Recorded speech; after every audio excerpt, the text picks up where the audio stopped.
Assalamualaikum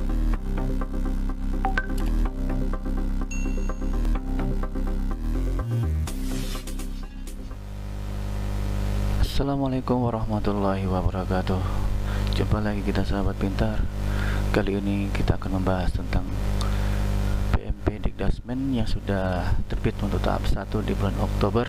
Nah, untuk EDS 2020 COVID-19 ini sepertinya banyak mengalami perubahan-perubahan dari segi penginputan responden, kemudian platform yang digunakan, dan lain sebagainya. Baik, langsung kita akan bahas sedikit atau mengulas sedikit tentang PMP Dikdasmen terkait dengan EDS 2020 COVID-19.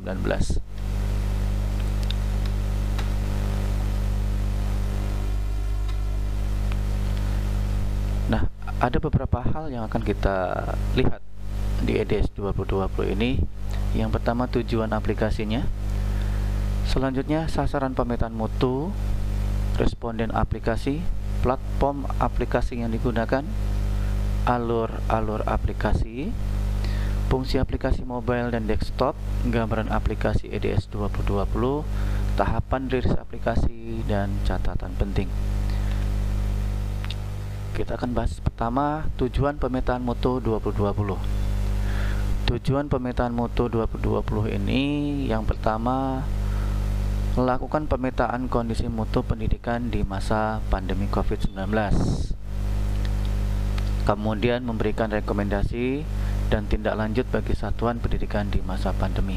Ini tujuan dari pemetaan mutu 2020. Sasarannya, untuk pemetaan mutu pendidikan tahun 2020, sasarannya adalah sekolah dasar, sekolah menengah pertama, sekolah luar biasa, sekolah menengah atas, dan sekolah menengah kejuruan. Responden aplikasi EDS 2020. Yang pertama, kepala sekolah, 1 responden saja. Kemudian guru untuk SD atau SLB itu meliputi guru kelas, guru agama, dan guru penjas, minimum 8 responden. Sedangkan untuk tingkat SMP dan SMA, seluruh guru mata pelajaran minimal 10 responden. Untuk di aplikasi responden aplikasi EDS 2020, siswa tidak lagi dilibatkan untuk pengisian formulirnya atau dijadikan responden. Begitu juga dengan komite.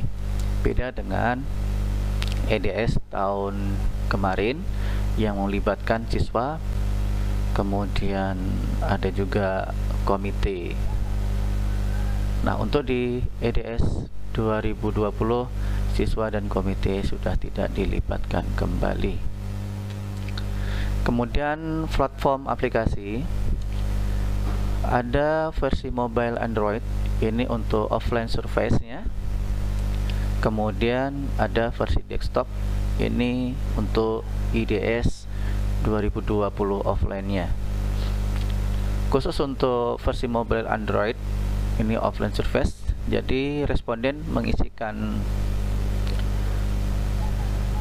isian formulirnya melalui HP Android. Nah, sedangkan untuk desktopnya, untuk operatornya dikhususkan untuk aplikasi EDS 2020. Kita lihat alur aplikasi EDS 2020. Yang pertama, responden mengisi offline tentang formulir isian yang telah disediakan oleh pihak PMP. Nah, di sini ada aplikasi mobile sebagai offline surface. Responden mengisi di dalam offline surface-nya. Setelah terisi, kemudian responden mendownload hasil isiannya, lantas membagikan atau mengirimkan ke operator melalui WhatsApp, email, atau Telegram dalam bentuk CSV. Kemudian CSV yang diterima oleh operator dari responden itu diimpor ke aplikasi EDS di dalam laptop. Setelah itu, setelah terimport semua instrumen yang sudah diisi oleh responden, maka tugas operator adalah menghitung rapor. Setelah hitungan rapor selesai, tugas selanjutnya kepala sekolah mengisi atau menyetujui fakta integritas. Setelah selesai, selanjutnya operator mengirimkan aplikasi EDS-nya, formulir yang sudah terisi. Kalau istilahnya adalah sinkronisasi, supaya terkirim ke database PMP. Kemudian database PMP memberikan kepada supervisi itu, kemudian LPMP dinas atau Pemda sekolah, yaitu manajemen PMP. Ini alur aplikasi EDS 2020. Dari alur ini sudah jelas yang mengisi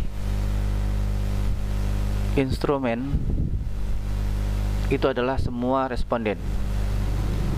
Kalau selama ini kebanyakan sekolah itu dilibatkan secara langsung pengisiannya oleh operator sekolah. Nah, untuk saat ini sebenarnya tahun kemarin juga diharuskan responden sendiri yang mengisikan, menginputkan.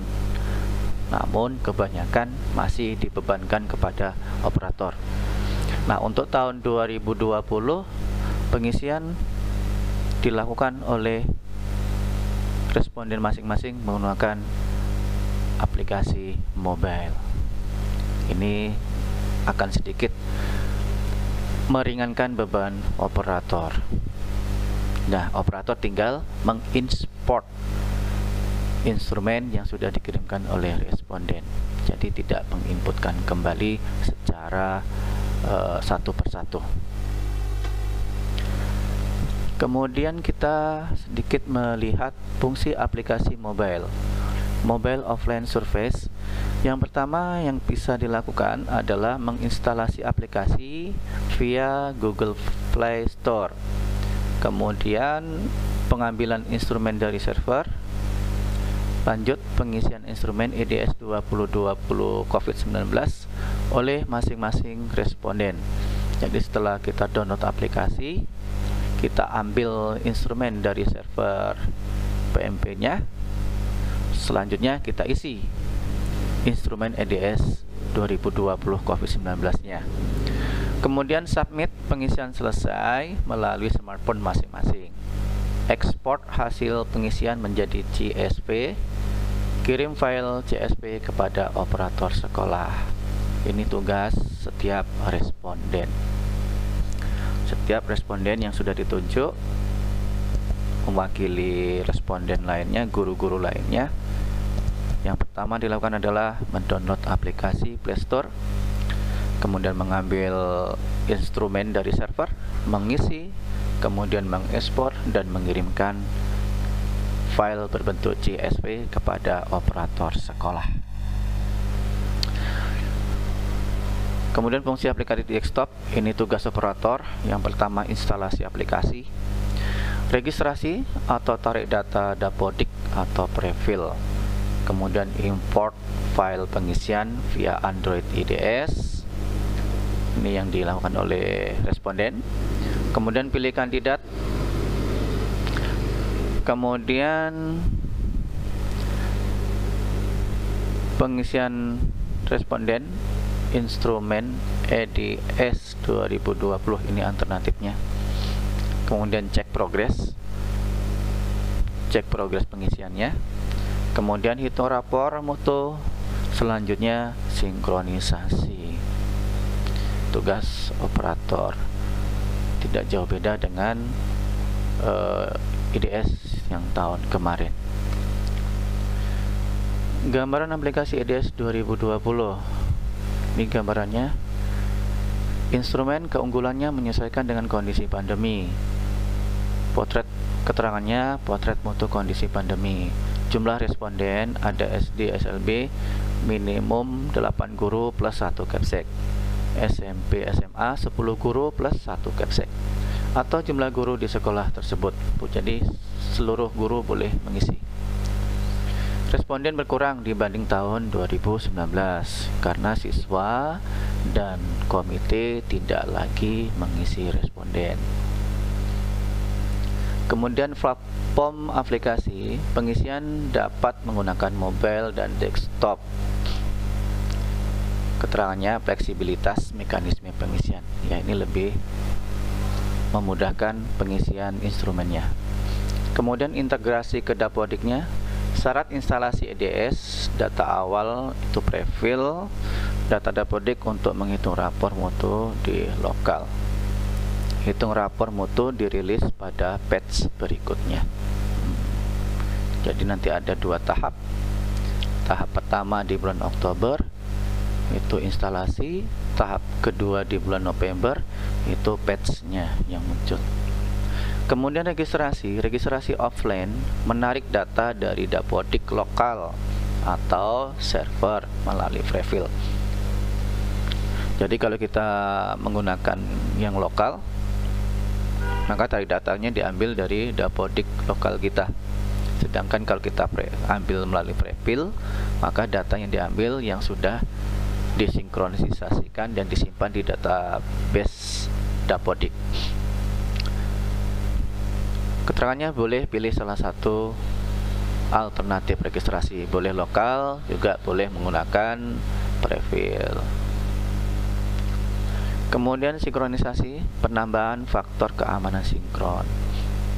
Nah, ini gambaran aplikasi EDS 2020. Tahapan rilisnya aplikasi EDS 2020. Yang pertama tahap 1 installer itu di bulan Oktober. Ini ada penambahan instrumen EDS 2020 kondisi COVID-19 untuk SD, SMP, SMA. Kemudian penambahan registrasi atau tarik data dari Dapodik. Menu upload atau import file pengisian dari EDS versi mobile. Ini yang lebih menguntungkan ya untuk operator.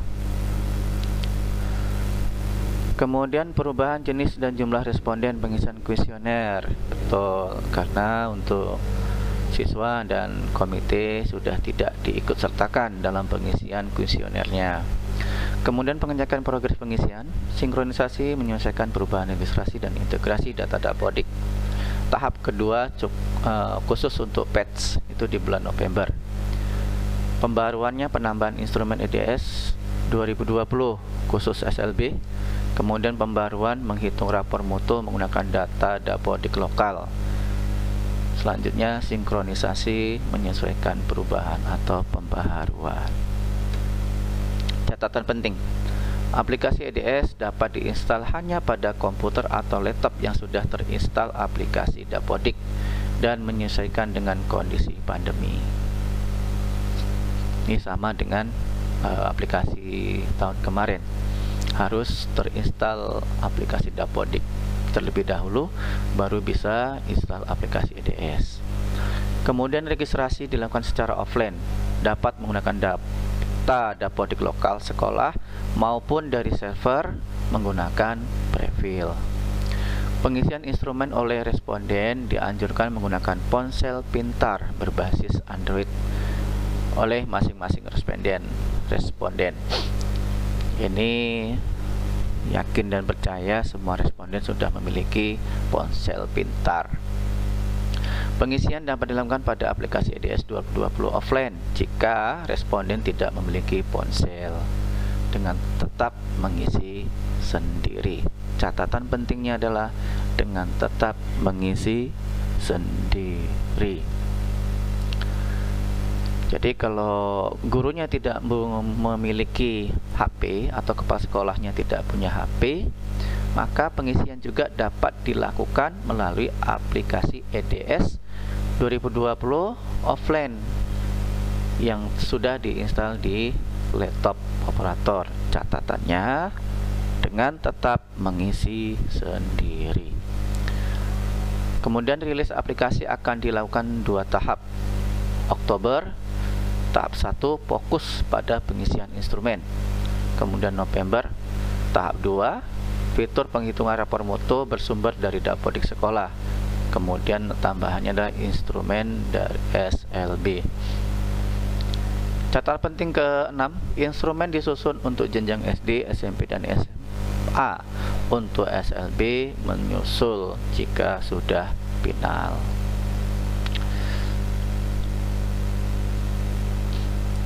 Mekanisme pengisian EDS 2020, yaitu mekanisme pengisian dan panduan aplikasinya. Mekanisme pengisian EDS 2020, yang pertama instalasi EDS, kemudian registrasi tarik data. Setelah itu pilih kandidat responden. Setelah dipilih, pengisian instrumen responden. Nah, untuk pengisian ini bisa kita lakukan dengan impor data isian yang sudah diisi oleh responden yang dikirimkan ke operator dalam bentuk file CSV tadi. Atau kalau memang belum juga mengisi menggunakan HP atau tidak punya HP, bisa langsung dilakukan di aplikasi EDS-nya. Setelah diisi, kemudian diupload atau import file responden tadi, kemudian cek progres pengisiannya. Cek progres pengisiannya. Setelah dicek, baru dilakukan sinkronisasi. Nah, untuk pengisian instrumen tadi responden, untuk pengisian instrumen responden dilakukan menggunakan HP yang dilakukan oleh masing-masing responden. Untuk tingkat SD 8 guru plus 1 kepala sekolah. Untuk SMP dan SMA 10 guru plus 1 kepala sekolah. Panduannya, yang pertama instalasi IDS 2020 COVID-19 harus terinstall Dapodik terbaru. Kemudian registrasi atau tarik data dari Dapodik. Pilih kandidat responden, pengisian instrumen responden via mobile offline service, pengisian instrumen responden via desktop atau IDS offline.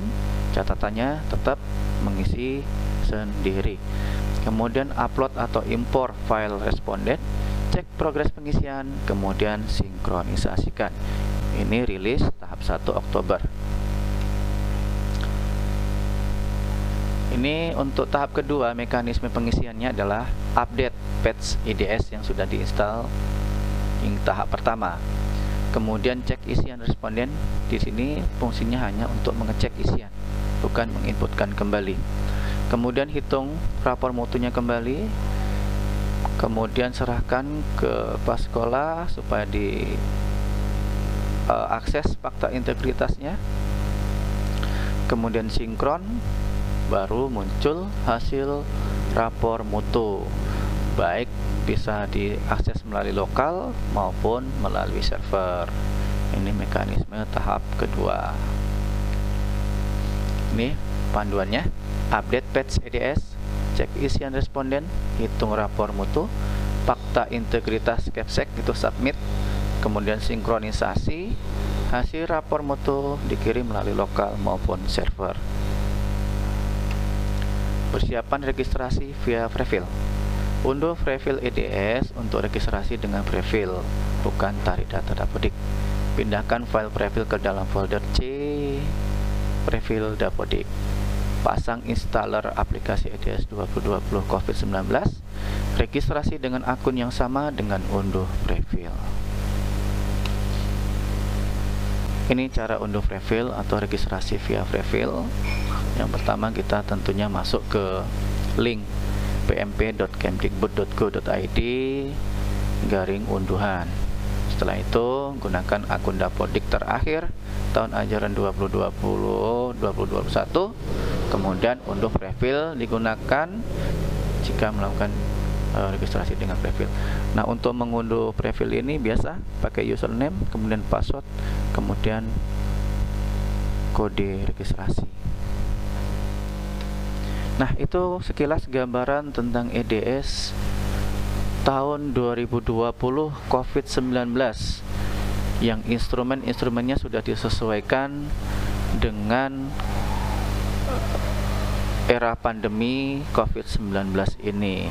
Dan yang terpenting, kesimpulannya adalah Untuk pengisian EDS instrumennya, respondennya sudah dikurangi. Untuk SD, tingkat SD itu 8 guru dan 1 kepala sekolah. Untuk tingkat SMP, SMA 10 guru dan 1 kepala sekolah. Itu minimum, jadi lebih dari yang sudah ditentukan juga diperbolehkan. Kemudian untuk siswa dan komite tidak lagi diikutsertakan dalam penginputan instrumen atau kuesionernya. Itu informasi yang bisa kita bagi pada kesempatan kali ini. Mudah-mudahan bermanfaat bagi kita semua. Mohon maaf atas segala kekhilafan dan kekurangan. Jika sahabat pintar suka dengan video ini, silakan komen, like, subscribe, dan share. Terima kasih banyak. Assalamualaikum warahmatullahi wabarakatuh.